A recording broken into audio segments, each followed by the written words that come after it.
Hey y'all, it's Tiana Baby, and welcome to After Hours.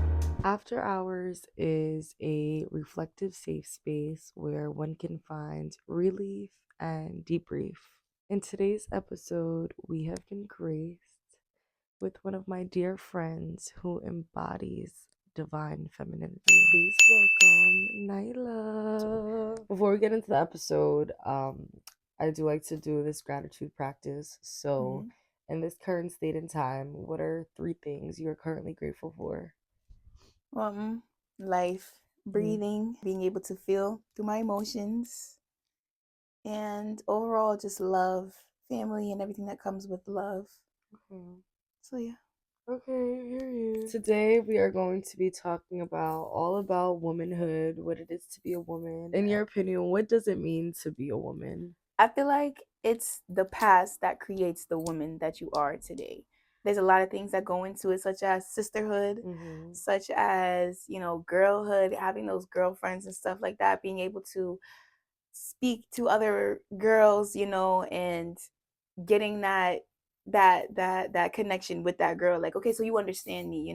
People make those posts and it'd be like, men wouldn't understand, and you see the girls like in the venue getting ready. It's stuff like that, and then as you grow up, you take those things with you, and it grows with you. So the older you get, you start doing things like different stages. I feel like being a woman, you're still that young girl inside of you, but you're just doing the things now. You're doing what you wanted to do and what you did do as a girl now as a woman. And I just feel as though, it's that. I also feel like womanhood is based off of feminine energy and masculine energy. It expands. Yes, when I say feminine energy, that does not mean gender. People always get that confused. Like, oh, how can I have feminine energy if I'm a man? You can have feminine energy if you're a man. You can have masculine energy if you're a woman. Energy has no gender. Feminine energy, though, I feel like is an energy where it's like you are relaxed, you are receiving, you accept, you are creative. You allow your creative mind to flow. You just let things be as is. You're not, stressing. You're not doing a lot. You're just tranquil. You're just relaxed. Okay. Whereas masculine energy, which a woman can also inhibit, I feel like is something where it's like, okay, if I really want this in my life, I gotta go get it. That's a masculine energy. It's the dominance. It's the go getter. It's the I gotta go out. I gotta go get this. And I feel like a woman is able to balance both of those things. I think so Yeah. too. Period.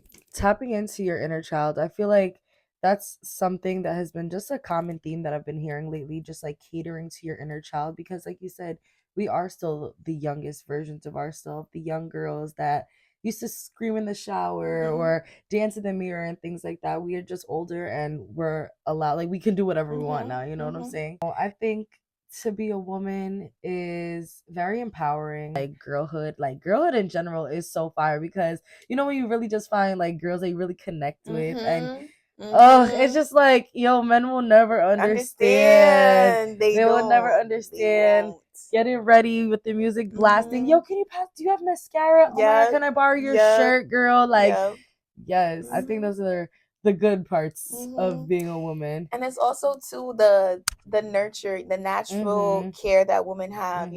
That's an innate thing. Women are naturally carers, they're naturally nurturers and stuff like that, and they want to take care of these things. And I feel like that's why making friends in woman relationships, not all the time, so let's not generalize all, but at least my relationships and my friends I can speak of, a lot of women make friends, and those relationships I feel like are the most genuine relationships as opposed to a man's, because men can just be like, oh, I like your shoes, like, oh yeah, that's what's up, yo, you the bro, like women connect on a deeper level. Exactly, on an empathetic kind of like level. They hear each other and they're just like, nah, like, it's either I fuck with you or I don't. When they be like, getting hurt or like a breakup with a friend is way worse than breaking up with a man or something. Like, I'm not gonna speak for everybody, but I know for me personally, like, I value my friends and the sisters and the friends of like the girls that I have in my life. Like, they know me in and out, like the back of my hand and stuff like that, so it's like the way I love them is different, and it's never going to be the same as romantic love, obviously, or even like maternal love and things like that. But friendship breakups or like friendship heartbreak, that is a different type of pain. Because sisterhood is different. I Like, know. sisterhood, like you broke sisterhood. Sisterhood, Like, bro. yeah. Yeah. So moving into the stages, I know we're talking about like there is different levels, like, our youngest selves developing into the woman that we are present day.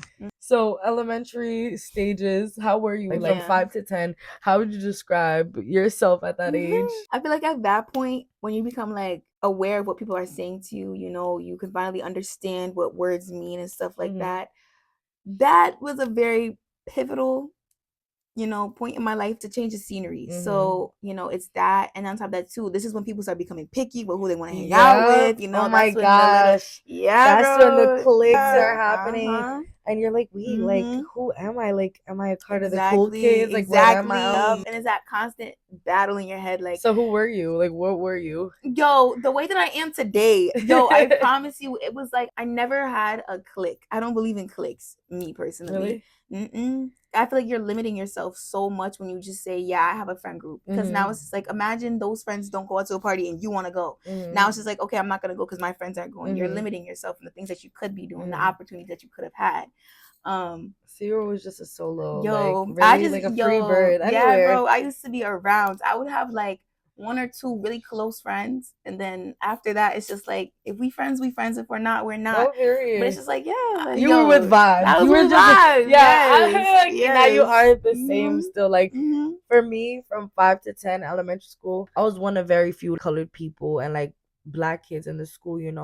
So it was like, okay, it's predominantly white. The white kids are the cool kids, and then they also said, you remember in like elementary school they would separate it like the smart kids. It was like, yeah, like the higher classes. Yeah, the higher classes and stuff like that. So it was like, oh nah, yeah, like you're in that class. So as soon as I heard like that, like kind of segregation type thing, like they would divide it by like the smart kids and then the not so smart kids, like they was vibey though, the not so smart. Where they did. Especially like with my mom, like how she was very much like you can't disappoint her, like be the best at everything you do. It was like, okay, like I need to fit in with the quote unquote the best. But yeah, I was very much like free spirited and quirky, but also like I can adapt in any environment. So I knew how to play my role from a very early age. But I didn't fully have my own or like understand my own identity. No, middle school it was a little different. I loved middle school. You did? What? You didn't like middle school? Nah, tell me about your middle school. A lot of the stuff that happened in elementary school came into middle school. And it was the same like kids? Yeah. Oh, really? From what age to what age? It wasn't like the same kids, but it was like the same kids I went to school with in addition to. Oh. Yeah. But middle school, that was another big change because now it's like, okay, elementary, like I have my friends, I have the people that I'm most cool with, and then middle school comes and now it's like we're combining schools, and so now I'm meeting other people. I have no idea who you are, and then my school on top of that, I'm now seeing my close friends become very close with those other kids from the school and stuff like that. So now I'm feeling like I'm in competition. I'm like, wait, whoa, like yeah, it was that type of vibe. And how were girls like at that age? Yo, they were something. It was always petty drama. Oh my gosh, middle I remember school was mad petty drama. Yes, bro, so petty. I remember this one time, like it got to a point where like if I wasn't like friends with one of my closest friends at the time, I would text my other friend and be like, yo, can I sit with you at lunch today? Yes! Yo, that was definitely middle school vibes. That was definitely middle school vibes. Middle school for me, I hate talking about just like who I was in middle school because one of my friends, so the same girl from elementary school, I was really close to her. I went to middle school with her, and that was my best friend. And she wasn't nice to me. The thing is, like, that was my man's. Like, that was my best friend. So I was always still good to her, and I would just be very, like, I was always myself. But the thing with her, like, she was a very developed and stuff like that. Like, developed, like, she had the body and stuff like that. So she was fast. She was freaking fast. And she would be like, you need to look like this. You need to do this, da da da. And she would just, like, nitpick, point at me, like, you need to do this. So I would, bro, there was a point I stuffed my bras in school, in middle school. I stuffed my bra. It was only one time, but I definitely stuffed my bra one time. And, like, I would try to like eat more to gain weight because I was really skinny and stuff like that.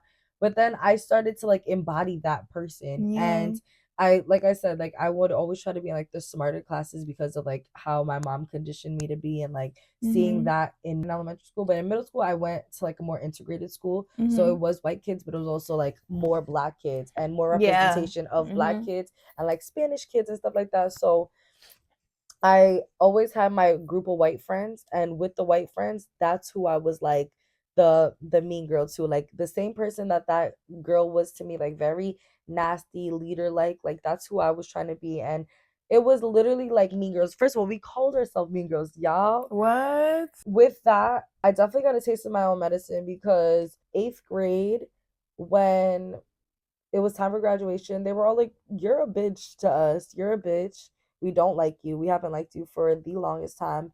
And yeah, present day, I'm still friends with one of the girls. The one of the girls that was Mean Girl number 2, which was always my favorite. You don't realize who you become when you hang around, or like you're saturated with so much negativity or things like that. And I didn't realize like that was changing my person, because I was always really sweet, because other than being like that with them, middle school was fun because I also went to after school, and after school was with the black kids. What? Yo, what? They had me outside, yo, and my mom was really strict. So I didn't really get to like go on the bus. Like the bus was mad lit at the time. Really? Like what, they would be like, "Nah, we taking the bus today." And on the bus, mad chronicles what happened on the bus. But me, my mom would pick me up every day.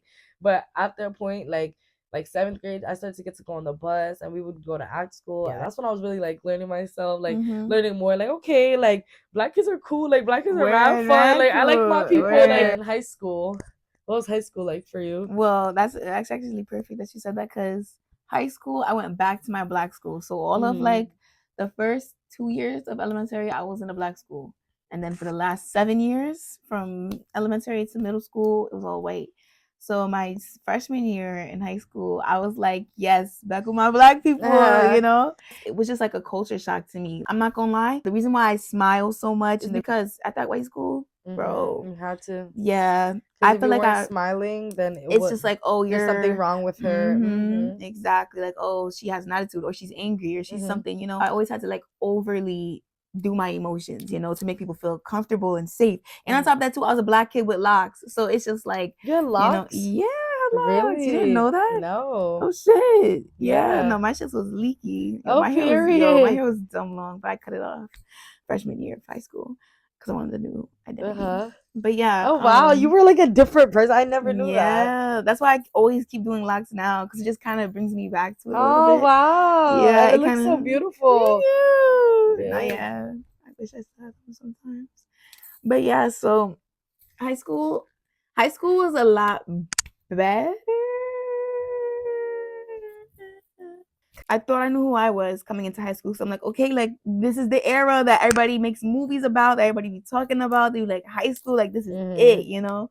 And I finally come in there and I'm like, wait, this is nothing about what I expected it to be, you know? But yeah, like, you know, making friends and stuff like that, it was kind of the same. I mean, I did talk to people, but it wasn't as open and as social as I am as you met me in college. You know, the way that I was in college was not how I was in high school. Really? At all. Like if you met me in college the way I was in high school, you'd be like, who is this girl? Really? Like what the fuck? Yeah. Sorry not to cuss.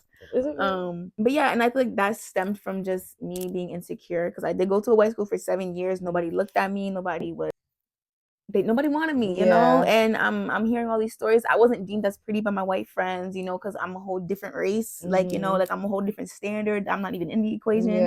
So it's just like my confidence was very low. It was a lot of insecurities and stuff like that. So when I got to high school, a lot of that came with me. A lot of that baggage came with me. And so now it's like, when I'm trying to make new friends with people and other girls, I'm like, okay, wait, they might not like me because maybe I don't fit their aesthetic, you know, the men and stuff like that. I'm like, okay, let me not be too, you know, let me not be too aggressive. Let me not be too much. But then, but then, what did people say you were like whitewashed? Or, like, would they say? No, Really? I feel like when I came there, I did too much. Really? Yeah. To fit in with the black kids? Not even to fit in. I think it was just like an identity, like a part of me that I wanted to break free for a long time. Yeah. Yeah. And so now that I'm in a situation, I'm in an environment where that's like normal, I'm like, okay, bet. Bro, I was a bird. Really? Yo, I was a bird, bro. My friend's talking about, I'm about to beat this girl's butt. You were on Yo, that? yes, bro. I'm like, yo, we going to the park right now. What? Yes, bro. Oh Yes, bro. no! Yes, bro. What? I used to make dubs mad. I used to make Yeah, mad like that's dubs right. matches. Yes, bro. Yes, bro. I used to do like mad twerking videos. Like, bro, I was a yes, and I used to post Oh, them. Yes, period. you You know, like in those Lomo tips or like Flipagram. Yes, yeah. bro. Yo, Yes. not the limo. Those Mm-hmm. got heavy. Yes, Oh bro. I my used to god. post little like snippets of me shaking. I'd be like, bro, like I look at them now. I'm like, yo, like that's It's so cringy. that's Yeah. that cringy, Uh yo. huh. So Um, that's high school you. that was like freshman year, sophomore year, junior year, fake. Not really. Junior year, I kind of started to slow down a little bit, and then that's when COVID hit. And I'm forever grateful for COVID. I'm forever, forever, forever grateful for COVID because one, I was severely overweight. I was severely overweight. Like I'm talking over 200 pounds. Really? Yeah, I was like I was reaching like 230. I was a big girl. That's not bad, but for my preference, um, it was that my hair, yo, I was balding because I cut the locks off, so I didn't know how to take care of my natural hair. So my hair was just breaking off. So my hair was unhealthy. My eating habits weren't healthy. It was just mad things that were just unhealthy. My obsession with like social media and stuff like that was unhealthy. But when COVID came, I kept repeating and doing those same habits, and to the point where I became tired of doing it. I'm like, I don't want to do this no more. And that's what made me tap into, okay, let me fix it. Let me fix something else out. I was tired of crying myself to sleep about how big I was. I was tired of crying myself to sleep about how nobody thought I was attractive. I was tired of crying myself to sleep about just things that were in my control. I used to compare myself to my sister all the time because me and my sister are only 13 months apart. Oh, really? Yeah, Yeah. that's only a year and a day. Like we are like close.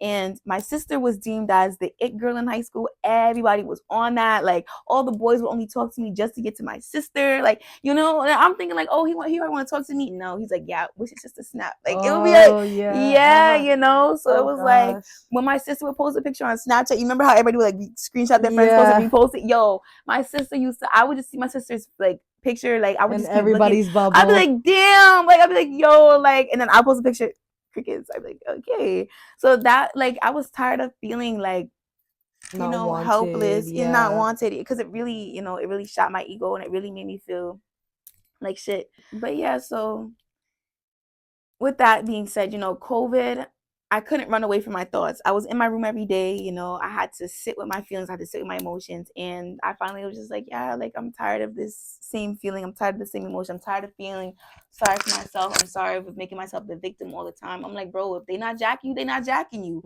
I can fix that though. And so initially I did start doing things for others' validation until it started to become my own. That habit became something that I nurtured and that I wanted to take in and just be like, you know what? I like what I'm doing now and I just want to start doing this for me. And then with that came self-love.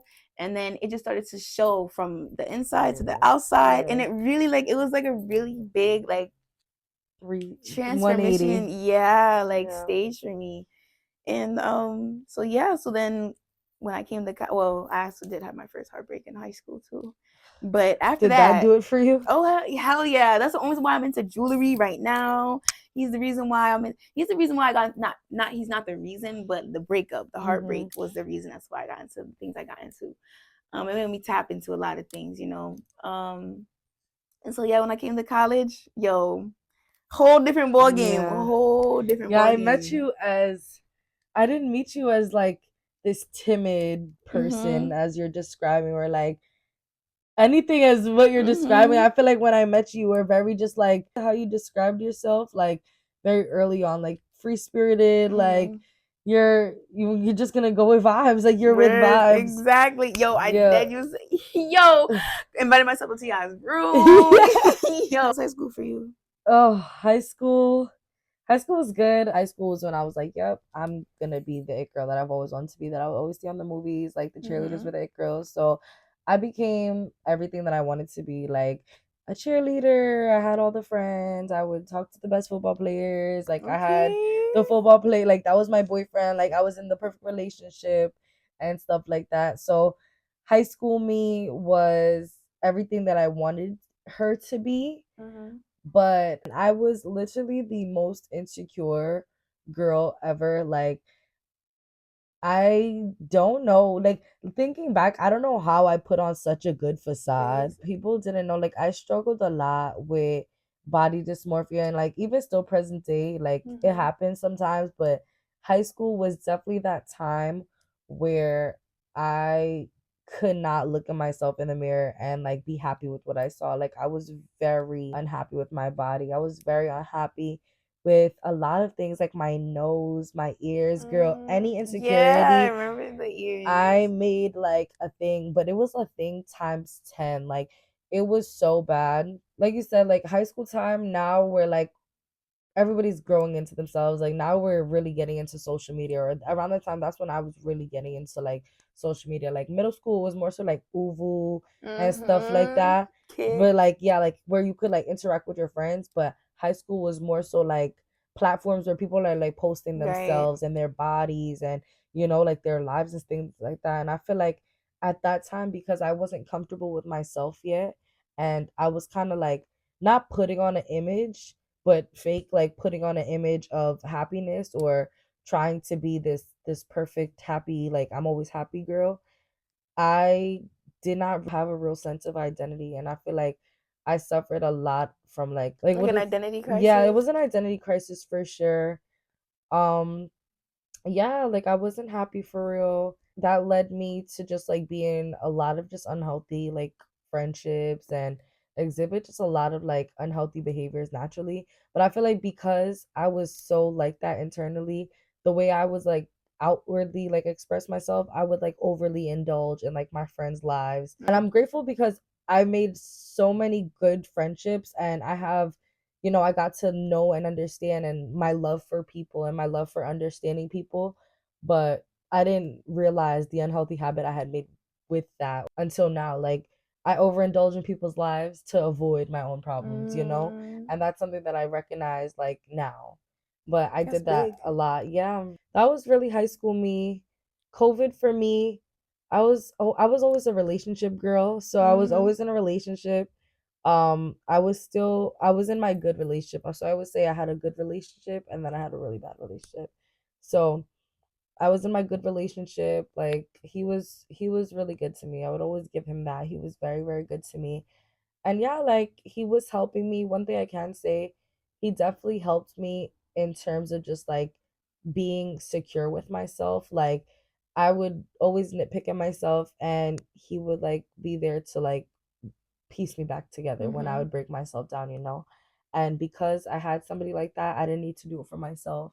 So I never really got the time to do the self work Mhm. where I was really working on myself, like building myself back up. So I didn't know what that looked like. And because of that, because I was so used to always having somebody right after I broke over him, was when our senior year started, I got into another relationship. Mm. And getting into that other relationship, which was the complete opposite of what that good relationship was, he broke me down and tore up everything. Like, I was basically back at square one, Yeah. but like negative square one, because Yeah.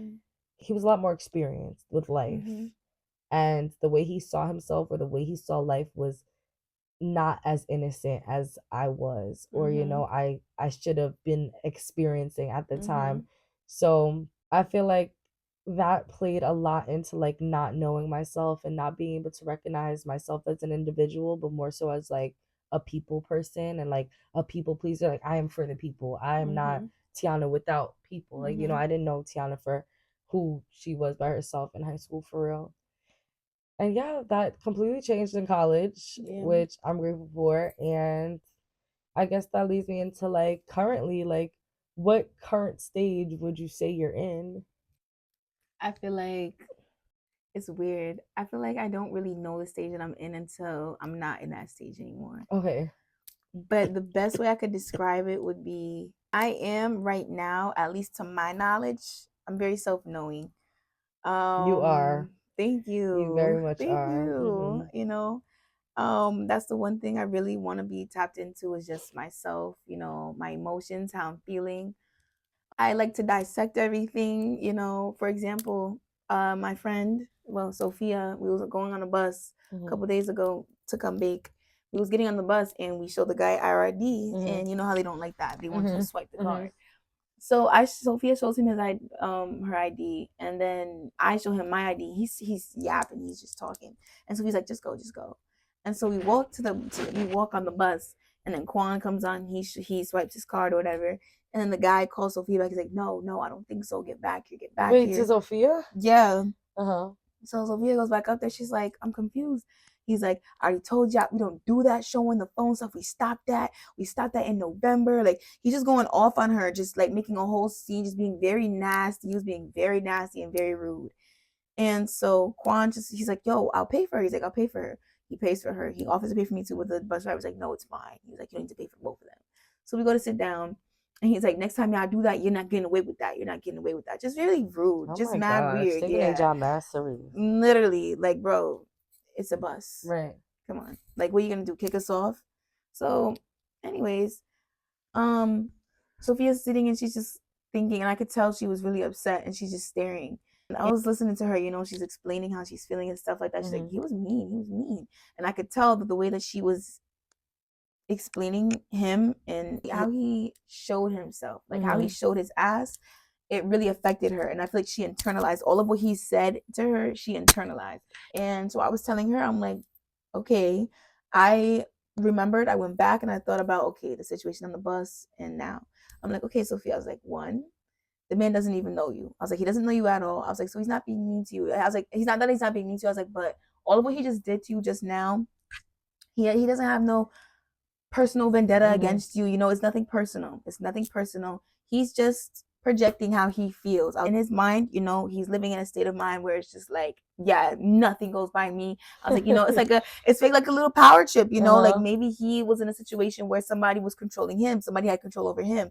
And so now he's in a situation where he control others. And so now, since he can control whether people get on or off a bus, he's going to be in control of that. I was like, listen, it might be a power trip, bro. He might be feeling like, yo, like, I couldn't do this before, but now look at me, I was also telling her too, it was like, how these people treat you, especially if they don't know you, has nothing to do with you. It has nothing to do with you, so it's like things like that I feel like now, that when I was younger, I would take that and I would internalize it and be like, oh, like, you don't like me, or oh, you're a meanie because you said this to me and this is how you feel about me. A lot of the times it's not the case. It's just about how that person is feeling, and they just tend to project it, and so on and so forth. But I just feel like, as of right now, I've just been in such a state of mind where it's just like I dissect things before I react to the thing. Okay. And respond. Word. I learned that from you. Reacting versus responding. And yeah, like, I try not to take things so personally. I know the difference between bashing and giving constructive criticism. I know the difference between love and lust. It's things like little things like that, things that I wouldn't be able to differentiate when I was younger. I feel like now, with a older mindset and stuff like that, I look at it and I'm like, okay, no, this is what it is. You don't really feel this way, you feel this way. And I can do that for other people, and I can also do that for myself.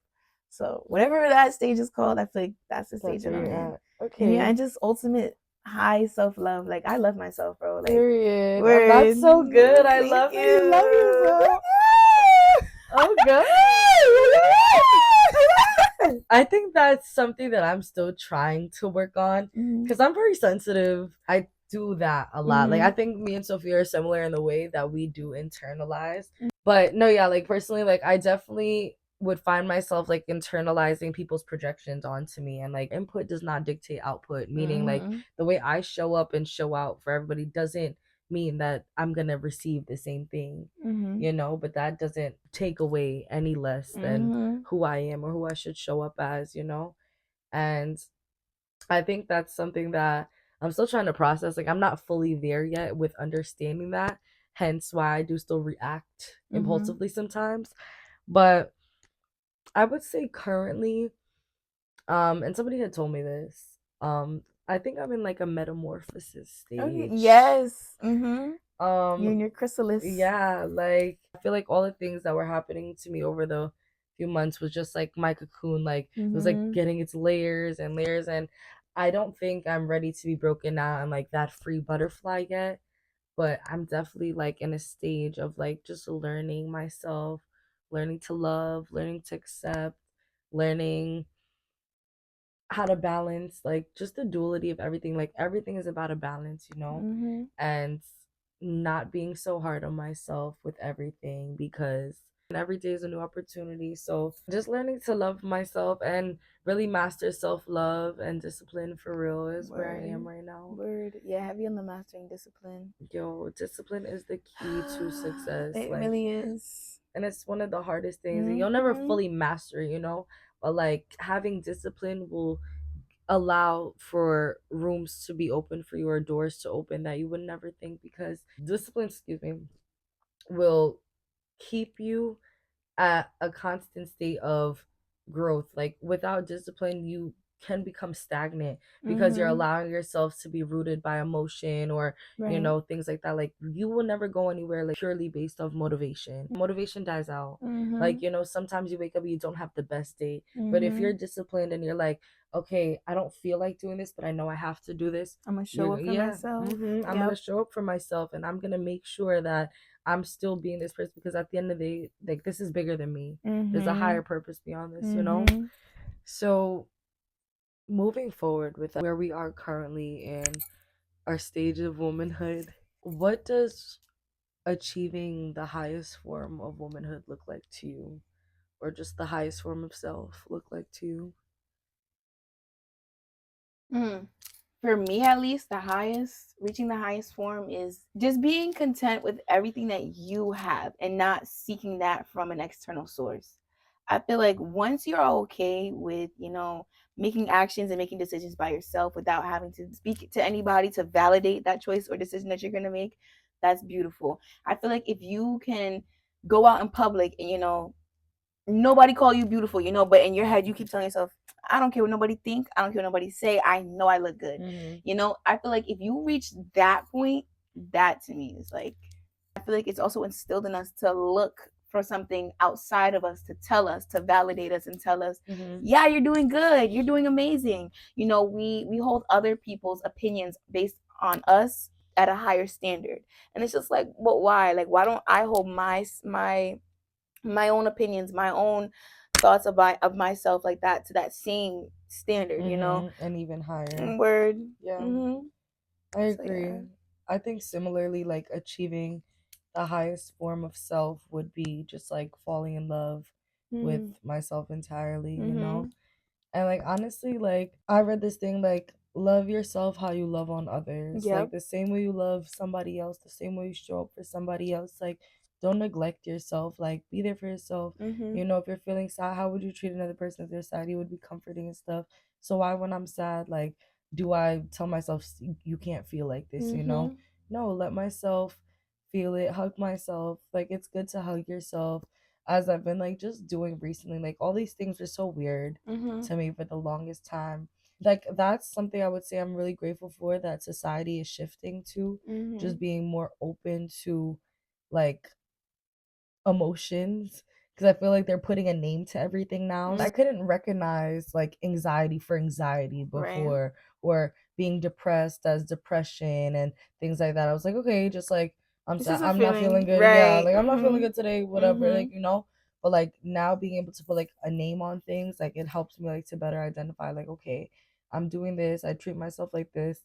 And in doing all that work and shadow work at that, I I would see like I'm not that nice to myself. Like even the way I speak to myself isn't the Mm-hmm. kindest sometimes. So the highest form of self to me is just wholeheartedly loving myself, um and just showing up for myself as I would for others, and just prioritizing myself and my peace.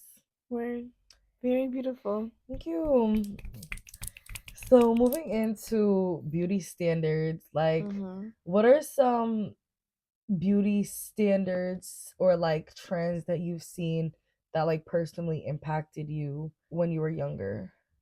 Well, definitely the whole light skin girl, big 3C, Really? 3B, 3A, curly tight. Yeah. Um, Middle school, I could really care less. I just see a pretty girl, like, oh, she's pretty. Mm-hmm. I think it just really started to hit high school. When I would see like those videos, like those really disgusting videos of black men saying like just nasty shit about dark skinned women. Like, Mhm. oh, I would never date a dark skinned bitch and crazy shit like that, you Mhm. know, like just talking really negative on dark skinned women and giving all the praise to light skinned women. Mhm. For me, that was very hard to deal with because when I would watch like those YouTube videos, it would be like, would you rather date a light skin or a dark skin? You remember those Mhm. types of videos? Yeah. Yes. When I would watch those types of videos, I would already like jump ahead to Mhm. prepare myself. You know, I'd Mhm. be like, they're already gonna say light skin now. It doesn't matter. It doesn't matter. Like, don't Mhm. overthink it. You're still beautiful. Mhm. But yeah, that did a number to me. Until I saw this movie, this video, Poetic Justice, Kendrick Lamar, Mhm. Drake. Mhm. That girl in that video, yo, I seen her. I was like, I Is thought it of, dark skinned woman? yes, she's like a brown skin, dark skin girl. She had a pretty sleek bun. Mhm. Her makeup was done so pretty, and I'm like, wait, like she's beautiful, you Mhm. know, like, and I never seen um dark skinned women represented in a way where it was like, I want to be you, you know. It Mhm. was always just like they were always loud, or it was always Mhm. represented as like big and aggressive, and Mhm. you know, just so angry all the time. And the light skinned girls were always, you know, small, petite, cute, and Mhm. soft spoken and stuff like that. Especially with the way of the world and how people perceive women to be. No man would want a woman that is quote unquote the way that they would perceive these dark skinned women as opposed to the light skinned women. And you know, so I would always equate myself, and I would always put myself in that position of those dark skinned women that were being represented in the media at the time. And I was like, damn, like this is how people see me. They see me as an aggressor. They see me as loud. Oh They see me gosh. as, yeah. And That it was sucks. just, Uh-huh. yeah, it was really like detrimental to my mental state. Mhm. And but yeah, after seeing a representation of, you know, dark skinned women that were the opposite of what I've seen be portrayed in the media Mhm. all of my life, it really like it did something to me. And I was like, wait, like, so you're telling me I have the potential? And so yeah, that one girl from that music video, she really like shifted my entire reality. And I remember thinking, I was like, I want to look just like her. And that's the only Mm. reason why I love buns the way that I do down this Period. day. Yo, she always told me to do a Yeah. bun. I Like always one thing had of a this bun. girl, yes, she do love a Oh sleek my God, back. Like I put you that in a do. bun. I that do. Because buns are just so like, You can really see your face. It like really accentuates mm-hmm. like the face and your beauty. Word, No, exactly. shout out melanated queens because y'all Thank are beautiful. you. Thank you. And you see how life is literally a cycle because everybody that gets shitted on at one point, they get praised at another point. Mm-hmm. Because I literally remember Word. people were like, "Oh, Africans, this that about Africans," and all these girls now they love African niggas. When you're younger, you don't have that like perception or like that say with yourself to be like, "All right, let me just cancel out the outside noise and like just focus on working on the inside job that I Mm-hmm. have." But because the outside noise is so loud and it's what we hear so much, so it's like I can't see past this. But like knowing what you do now and things like that, I feel like it's easier to have your own sense of identity and know like Mm-hmm. I'm beautiful. Like I don't need to listen to what might be a trend again because who knows? Next thing you know, Mm-hmm. dark skinned women aren't pretty again, according to the Exactly. media, or light Exactly. skinned women are X, Y, and Z. You know Because what I'm now that's saying? the thing too. Oh, light skinned men are too feminine. It's Yeah, just like it's always gonna it's be always gonna be something. something. People are always looking for So, something to talk about. mm-hmm. You know, so it's just like don't feed too much into it. I feel like that just ties into the social media is not real life, Mm-hmm. where a lot of people don't have that distinction. But that's a whole different topic. Nah, yeah. A beauty standard for me that I feel like dinged me as a kid definitely was being a brown girl for me Mm-hmm. has always been just a big identity crisis. Like I never recognized myself as being in the brown community. Like I would just associate like India with like just like Pakistani and like Yeah. those other places. But like being from Trinidad, I am like West Indian and I do have Indian family, you know. So I grew up with like half my family, like my family's Christian, but Mm-hmm. half my family is Hindu. So I always was affiliated with the culture, but like outwardly, I was not expressing or like representing that part of myself. Like, no, I'm not brown, like, or no, I'm not Yeah. Indian. Like, no, I would just say I'm black, or like I would check off African American. Like when I did, Really? yeah, I check off African American when Mm-hmm. I do like surveys and things like that. But my cousin, she was like, girl, but like you are not like you're African American, but like that check off like each specific age. I don't even think I'm gonna check that off now. But like, she was like, no, like you're a brown girl. I feel like brown girls weren't that represented Yeah. like in the media or like in movies and stuff like that. And because of that, I was like, I like to be in the spotlight. I like attention. I want to be like somebody that's known, and they're not really known. Like they have no representation for real. So I don't want to be a part of them. But then I realized like, what the hell? Like I can make that representation, or like, I could be the change for the girls that don't feel like they have their voices heard, because I'm sure there was a lot of other girls like me that feel very similarly. Like I feel like the brown community, it is growing with the influencers and things like that, but like having somebody like a face, like a big face that's a brown girl, is something that I'm just currently like striving to change as a part of just like the society and things like that. That's so nice. Oh, thanks. What about you? Like, what's a current day? I feel like my current day would be body dysmorphia. Really? Yeah. I feel like this is a topic that a lot of people don't talk about, but it's just like when you go from being overweight and big to losing all that weight and becoming, a smaller version of yourself, and you get to see like the version of yourself where it's like, I've never seen the side of you before, and you keep thinking like, okay, if I keep losing more weight, like what would I look like then? I feel like right now I'm just having a hard time with just like being 100% content with my body. Okay. As much as I keep telling myself like I love my body, I actually have to believe that, Yeah. As much as I keep saying it and saying it, if I don't believe it, it's not coherent, and it never will be. It's going to be incoherent, and it's never going to mesh, and it's just going to be like I'm feeding myself food with no nutrients. It has no value. It's doing nothing for me. But yeah, like I don't like to eat certain things anymore because I'm like, yeah, no, like I don't want to be that big again. Like I don't want to get to that point. If I overeat, I'd be like, oh my gosh, like I'm so big, like I need to slow down. Like now, like if you keep eating like this every single day, you're gonna be overweight Gosh, again. that's so unhealthy. Yeah, and it's an everyday bad. Like I look at my body every single day. Like when I go get dressed for school, I'm always turning to the side. Before I take a shower, I'm always turning to the side. After I eat, I always turn to the side. You see me like in the mirror, like every single time I see a mirror, I'm gonna look at my body. I'm gonna be like, listen, like, do I look big? Do I look bloated in this? Let me fix this. Let me fix that. Yeah, bloating is another big thing. You hear me say that a lot. Like, oh my god, I'm so bloated right now. I feel so bloated. I hate bloating because I have a big stomach, and even though I know it's gonna go away, no, yeah, but like in the time, like when I'm bloated, my stomach be like, and I'd be like, damn, and even though it's like it's gonna go away, it's just like I want it to go away right then and there. I don't like how big I feel at the time. I don't like how I look, and I dead ass feel ugly. Like when I'm bloated, I feel ugly. I'm like, I don't want to go outside. That's why sometimes I don't like drinking. Like if I'm going out to get drunk with my friends, sometimes I like sip because if I chug, I'm gonna get bloated, and I don't want to be bloated in my clothes and drunk because then I just be like, oh my god, I probably look mad sloppy and ugly. Like I'd be really hard on myself about that. But yeah, like just my whole body, like things that I want to change and stuff like that. Well, first of all, girl, that body is tea. Stop playing with that body. Yeah. But oh my gosh, you know what sucks? Sorry, I like grabbed your arm.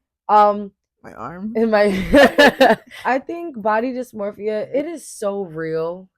Like we will literally convince ourselves that we look an entirely different way than everybody else sees, because of all these internal like just standards that we put in our head, and like we make in our head. And and it's like I similarly like will do things like that. Like for me, it's not necessarily bloating, but like I hate my stomach. Like I be thinking like, girl, like oh hell no, like I'm overweight, and I'm not. Like my stature is not a bigger stature, but I do have a stomach, and sometimes like like if I see myself like in certain pictures or certain angles, or like but like damn, like my belly hanging out, like it'd be stuff like that, and it definitely like eats at you, or it just makes you feel like less than you are. It definitely plays into like how pretty you feel or how much you value yourself, and I think it sucks because Literally, let me tell you a story. The other day, like 2 days ago at work, there was this little girl. She was prom dress shopping. It was close to closing, and she was with her mom and her dad. Well, her stepmom and her dad, her little brother. And she comes out, and I wasn't actively watching this family like coming in and out, but I registers right next to the fitting room, and the little girl comes out the fitting room, and she's in a dress, and she asked her dad. This was the first time she had came out, and she asked her dad, and she looks a little frustrated, you know. And this was a younger girl. She said she was in 8th grade. Um, so she comes out. She asked her dad, like, "How do you like the dress?" And she was like, "Yeah, like I like it." And she was like, "I don't know, like like whatever." Me and Ari both start telling her, like, "No, like you look great. Like it's very flattering. The color fits you nice, whatever."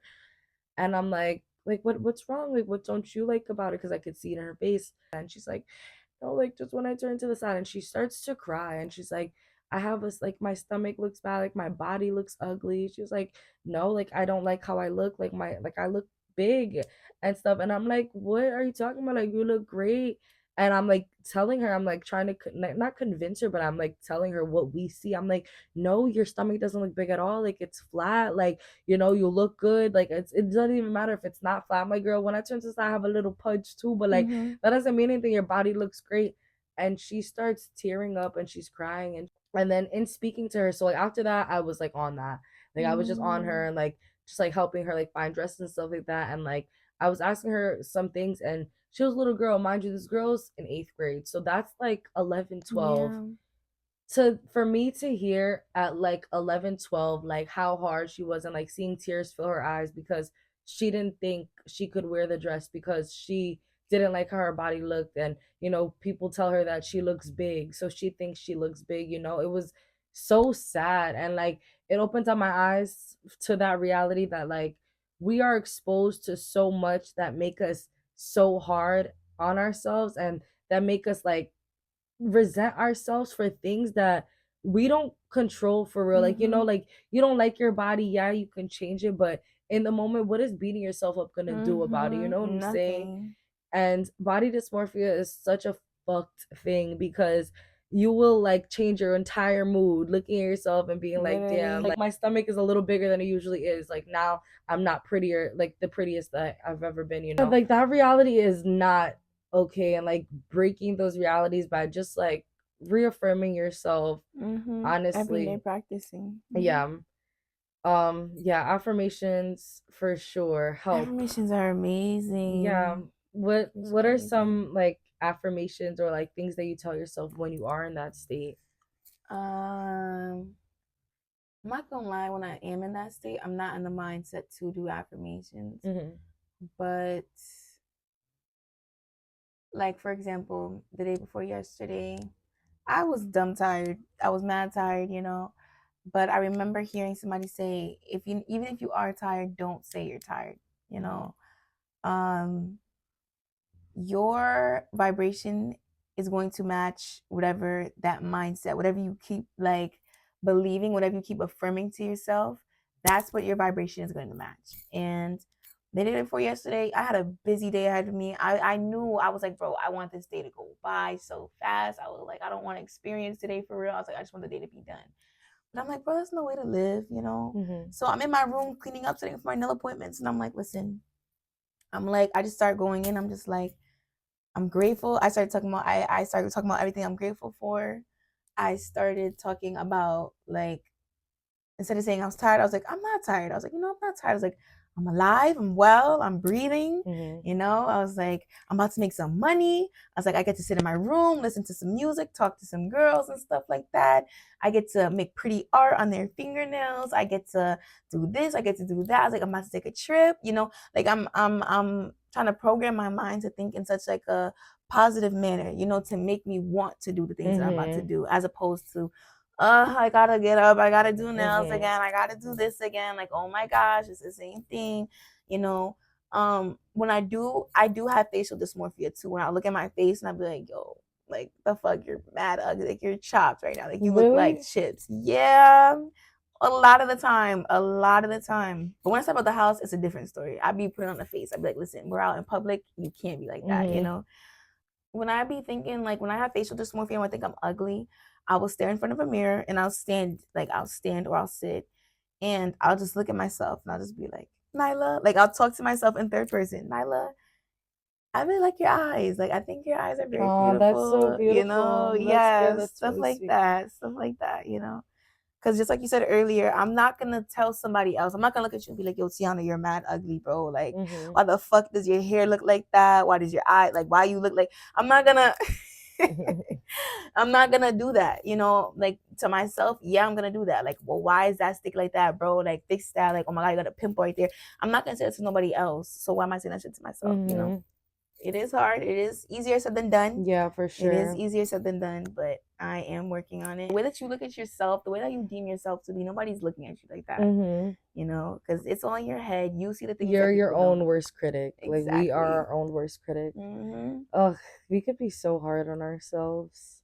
So hard to the point where it's unhealthy. Yeah, and literally, like, we create a lot of unhealthy habits with that subconscious mind of Mm-hmm. being so hard on ourselves and not recognizing it as unhealthy because it's been so normalized our whole life where we're just very like, okay, I'm only like this, but it gets the job done. Mm-hmm. Because that's how I was programmed for a really long time. Like, I'm mean to myself, but I'm mean to myself because I'm whipping myself into shape Mm-hmm. to show up and do the things that I have to do. But it was like I'm not realizing like if I'm not internally like the best self, which I can't ever be if I'm constantly beating myself up. Like I can never show up as the best version of myself if I'm not even treating myself nicely. Like it's okay to have a bad day, you know? And not being so hard on myself has allowed me to flourish way more than I was before. And it was because like how am I gonna try and practice to be this best version of myself when I'm not even accepting myself for Mm-hmm. the current version or the version Mm-hmm. that is messing up because I'm not a robot. Like being conditioned as a perfectionist because of like my parent or just being the older sister and like all those roles that like made me think I had to show up as the best version of myself all the time. Like I never wanted to be less than the best version of myself. So it was easier to just tell myself like okay just keep going like don't feel sad don't feel your negative emotions just be and I feel like present day getting myself to a state of understanding it's okay to not be okay and it's okay to like have body dysmorphia like it's not okay to have it but I have it and this time I'm gonna work past it like Mm-hmm. things that I do I guess also like in currently when I'm in the state, it's hard to see past it, but just like pushing that thought, like whether it's a journaling prompt that I will do or listening to a podcast of just somebody that I look up to or just my calming podcast or just like something to calm me down, just to get me out of that negative self-talk mindset. So like I'll probably throw on like a Jay Shetty podcast and start to journal and like write out all my feelings and let it all out, or Mm-hmm. start to video journal. Like video Word. journaling was such a good source of therapy for me for such a long time because I really would just like talk the most shit behind my camera. Like, hey, like I'm not feeling it right now. Like I feel X, Y, and Z because of X, Y, and Z and X, Y, and Z. But then afterwards I would feel better. But Right. it's because I let myself sit with those feelings, Mm-hmm. And you got recognize, to. yeah, and like let it out and then it went away. Like it's out. It's not Exactly. me. I'm not that emotion. Like I'm not that feeling, It was you just a know? passing. Yeah. Mm-hmm. What would you say are some of your like self-care rituals or like tips that you do?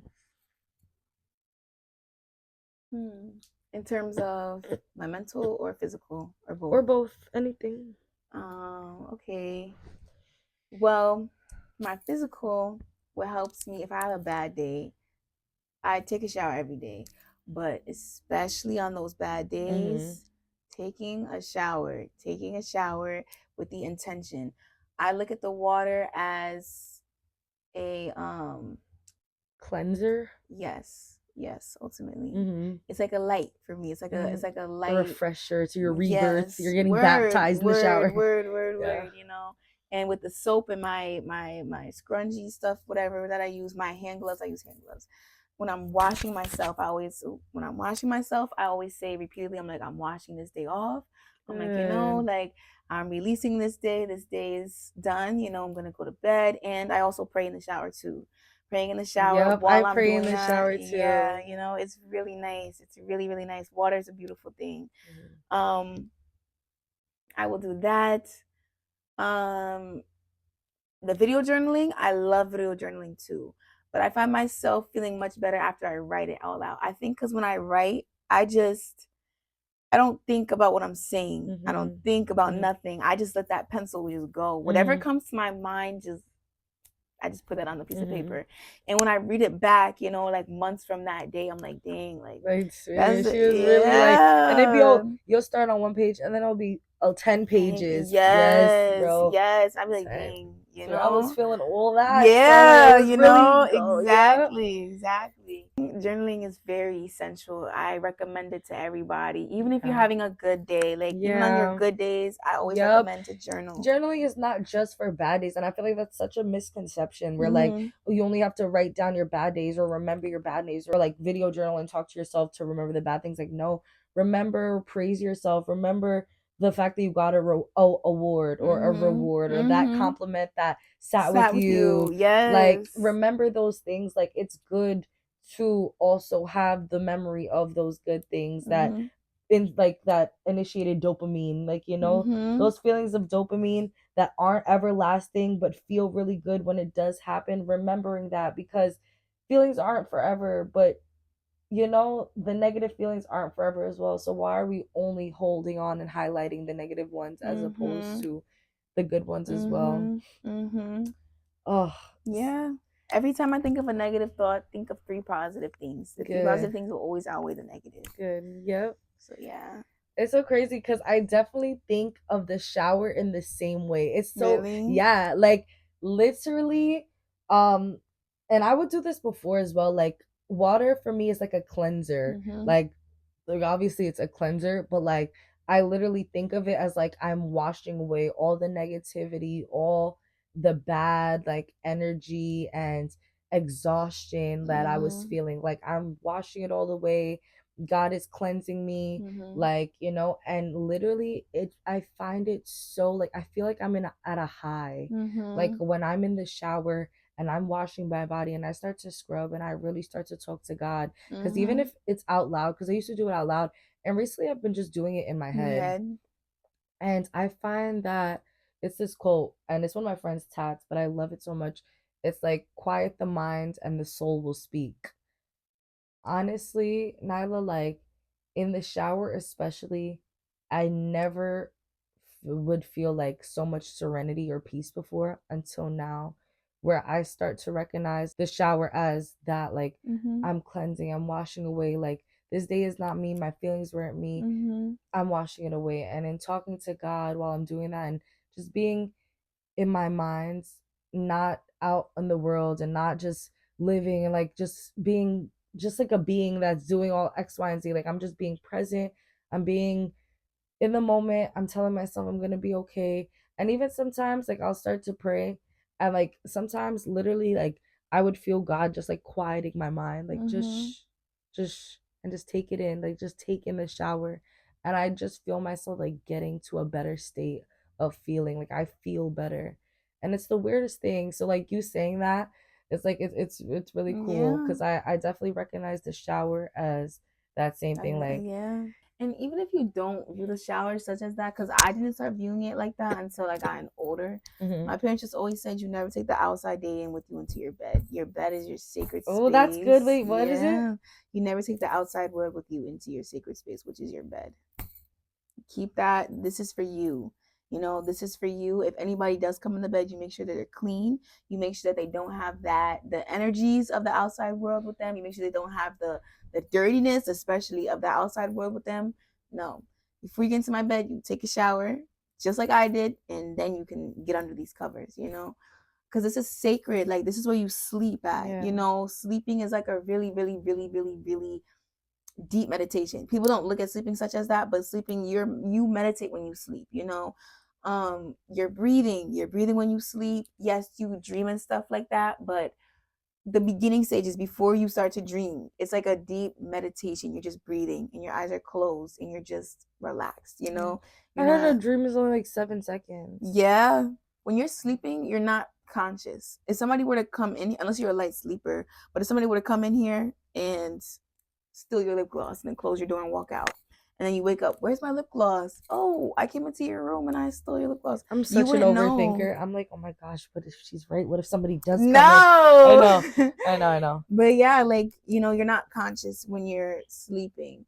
Your subconscious is going. That's when the dreams come from. Your dreams, I believe, stem from your subconscious mind. That's a controversial topic, but I do believe that dreams stem from your subconscious and what is on your subconscious and what your subconscious is thinking about. You're really only aware of what your consciousness is thinking about because that's what you're thinking of actively in the moment, as opposed to your subconscious. Your subconscious is things that you like, habits that you've picked up without realizing that you picked them up.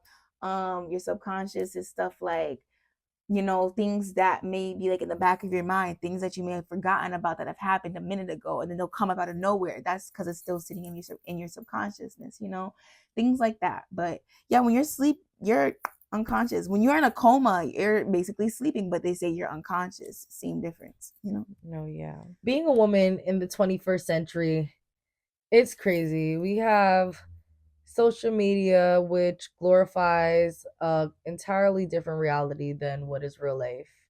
We have, just like you said, like we're exposed to a lot more terms now, so it just opens up room for a lot more problems. And us women, we do naturally just think, and like we were saying, things like that. So what are some things you like about being a woman in the 21st century? And we'll talk about our dislikes, just about like things that women have normalized that we don't really like. But let's start with likes. What I like about being a woman in the 21st century is the freedom of expression that I get to have. You know, if I want to wear jeans, I can wear jeans. If I want to wear a dress one day, I can wear a dress. You know, the versatility when it comes to my clothing, when it comes to my style.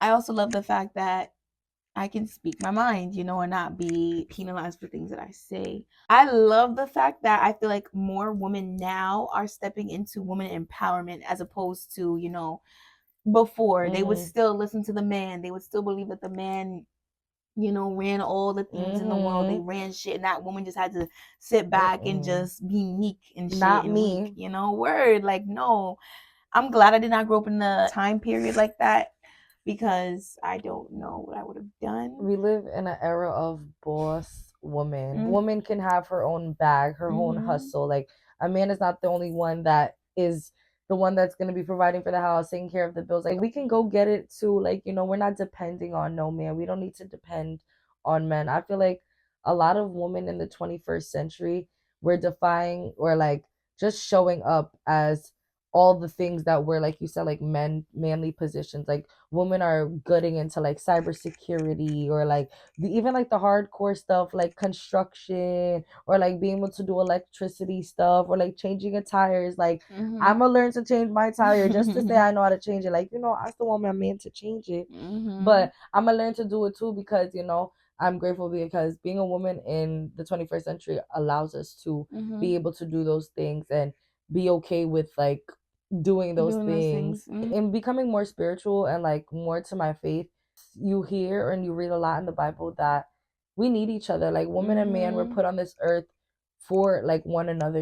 Like, we can work together, we're a unit. We're supposed to live in unity, and things of that sort aren't gonna come if we keep living in comparison, or trying to one up the next one. Like, okay, I'm a man, so I'm better than you at that, so I'm stronger, I'm this, I'm that. Like, okay, yeah, you're physically stronger, but I'm mentally stronger, so let's help each other build and grow. And I feel like more women are stepping into their position and understanding that they are strong. The man isn't the only strong one. Like, we are strong as well. We are smart. We're not just mentally strong. We can be physically strong. You see a lot more women in the gym now. For a long time, like, the gym was like a man thing, Right? like that was the man cave. And now you see a lot of women in the gym. I just feel like something that I don't like about being a woman in the 21st century is the misrepresentation women as a whole get because of like a select group of women. Like, we all don't portray ourselves in the same ways, and we're not supposed to, but like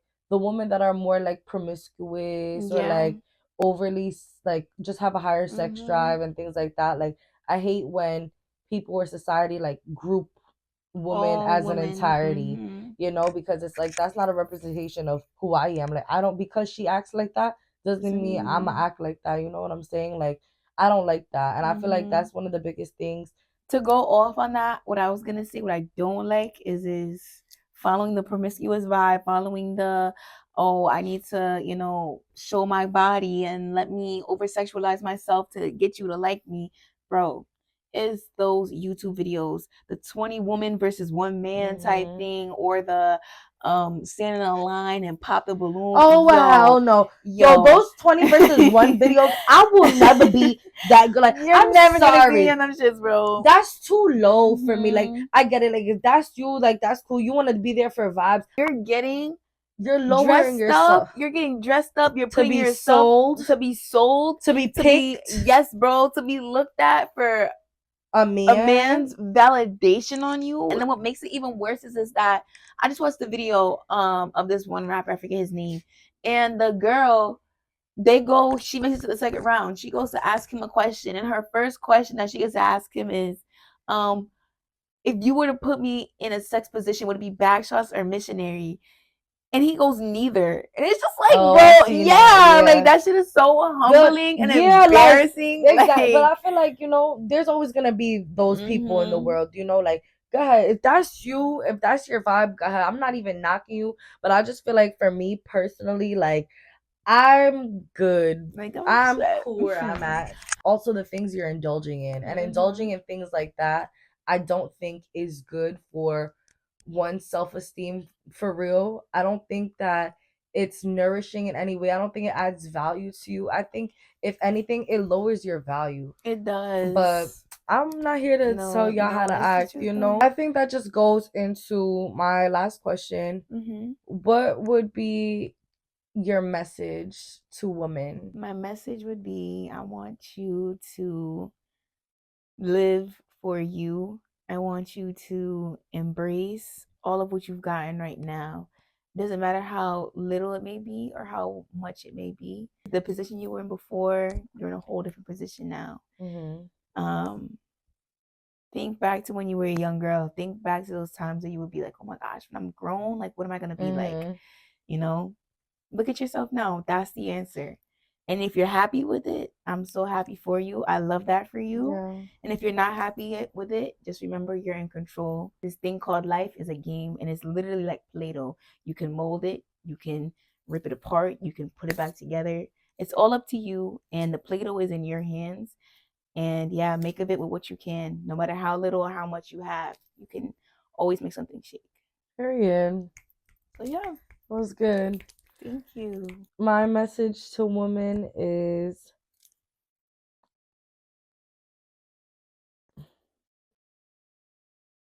I guess ultimately, don't let the process break you. Mm-hmm. Embrace whatever your journey is looking like, even if it isn't what you sought out or thought it would be.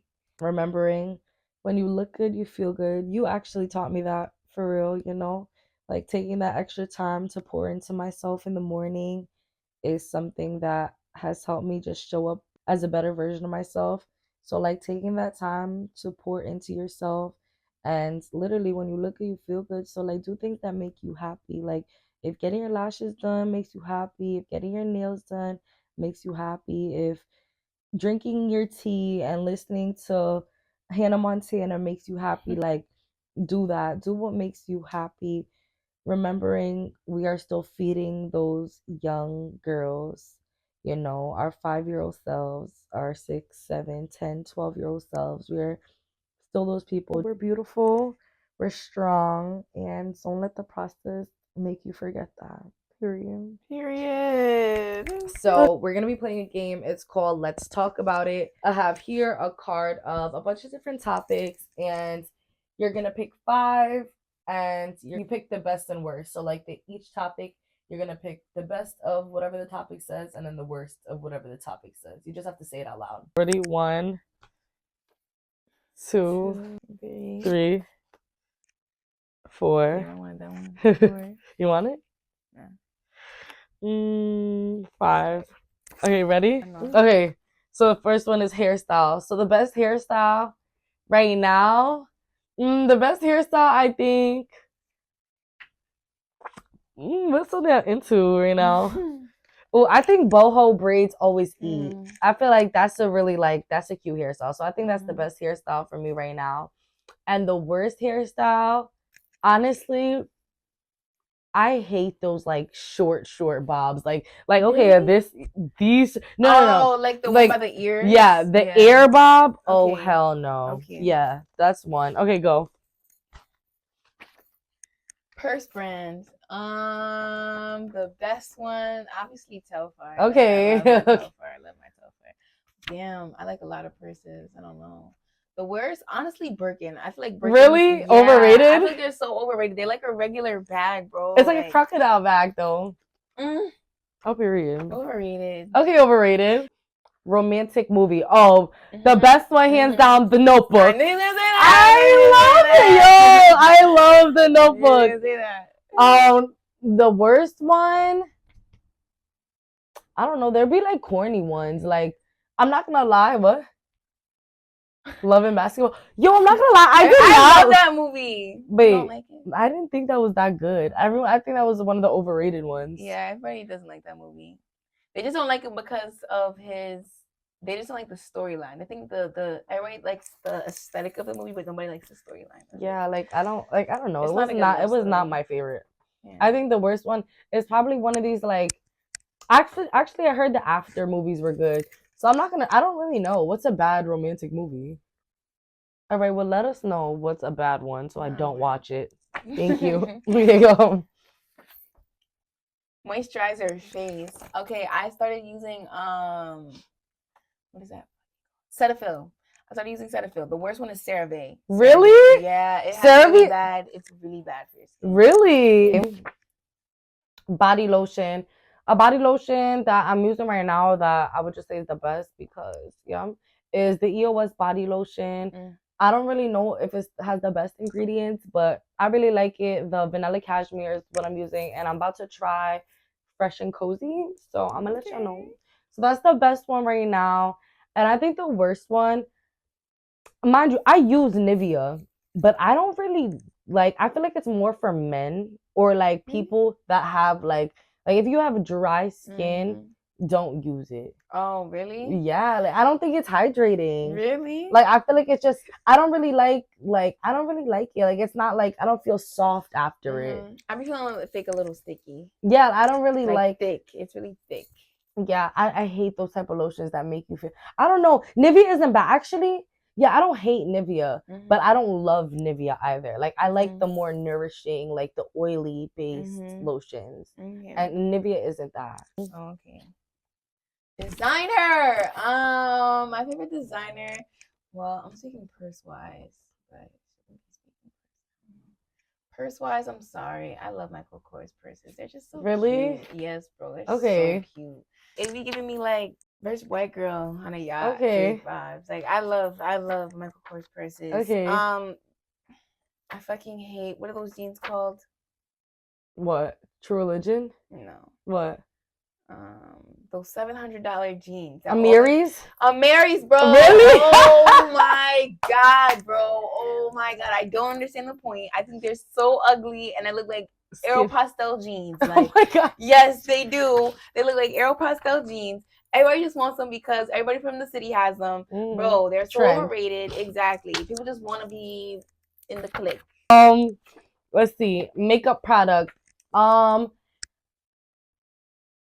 My favorite makeup product right now literally is gonna be my Laura Mercier translucent powder. I love that girl. She literally just helps me brighten. She just sets my face. She keeps it on all day, and I love her. So yeah, does the job. Yeah. The worst makeup product is red lipstick for me. I look so bad in red lipstick. So yeah. Hair oil. I love the Miel. The rosemary oil. In tune. In tune. The worst anything that's skin tone. All right, so the last one is lip balm. The best lip balm to me is the Summer Fridays lip balm right now. And the worst one, I mean, my mom just gave me these pink lip oils from Victoria's Secret. They're cute, they smell good, but they're not hydrating at all. So, yeah. So, guys, that is all that we have for you guys today. Nyla, this was such a great conversation. It was Tapping into womanhood. And as you guys can see, like, this is my girl. Like, this is my girl. You definitely have helped me strengthen my idea of sisterhood and just like girlhood, you know, like you are definitely a girl's girl, so we love you for that. Thank you. Yeah, thank you for being here today, and thank you guys for tuning in. Do you have any final words before I officially wrap this up? You guys keep tapping into Tiana's things, you know, like she be active, she be consistent, and it's only right. The least you could do is support it. Just watch the video and like that's it. That's it. You know, get her out there, get my girl out there, you know. I want to see her succeed. And you know, I have high hopes for Miss Tiana. I know she's gonna go places, and with y'all support, she is unstoppable. So tap in, y'all. Thank you guys so much for watching. If you don't already, make sure to like, comment, share, and subscribe. And we will see you next time with another episode of After Hours. Bye. Only been a few hours, but it felt like days. Only been days, but it felt like months. Been gone for a year, only know like once. Life move fast when you do what you want. At this time, doing what I want.